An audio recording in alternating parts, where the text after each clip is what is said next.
നമസ്കാരം. തിരുവനന്തപുരം ജില്ലയിൽ ഞാൻ ഇത്രയും കഷ്ടപ്പെട്ട് കയറിയൊരു അമ്പലമില്ല. നെയ്യാർ ഡാമിനടുത്ത് കാളിപ്പാറ എന്ന് പറഞ്ഞ സ്ഥലത്താണ് ഈ അമ്പലം ഉള്ളത്. ലോകാംബിക ദേവിയാണ് ഇവിടുത്തെ പ്രതിഷ്ഠ. വളരെ കുഞ്ഞൊരു അമ്പലമാണ്, പക്ഷെ ഭയങ്കര വ്യൂവും കാര്യങ്ങളൊക്കെ ഉള്ളൊരു അമ്പലമാണ്. ഒരുപാട് പേര് ട്രക്കിങ്ങിനും കാര്യങ്ങൾക്കൊക്കെ വരുന്നൊരു ക്ഷേത്രമാണ്. ഞാൻ നിങ്ങൾക്ക് അമ്പലം ഒന്ന് കാണിച്ചു തരാം.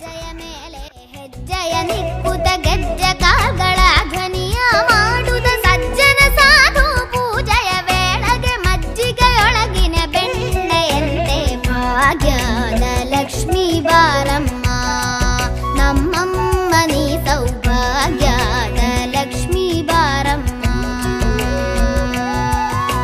ಕನಕ ವೃಷ್ಟಿಯ ಕರೆಯುತ್ತ ಬಾರೆ ಮನಕ ಮನಯ ಸಿದ್ಧಿಯ ತೋರೆ ದಿನಕರ ಕೋಟಿ ತೇಜತಿ ಹೊಳೆವ ಜನಕರಾಯಣ ಕುಮಾರಿ ಬೇಗ ಭಾಗ್ಯದ ಲಕ್ಷ್ಮೀ ಬಾರಮ್ಮ.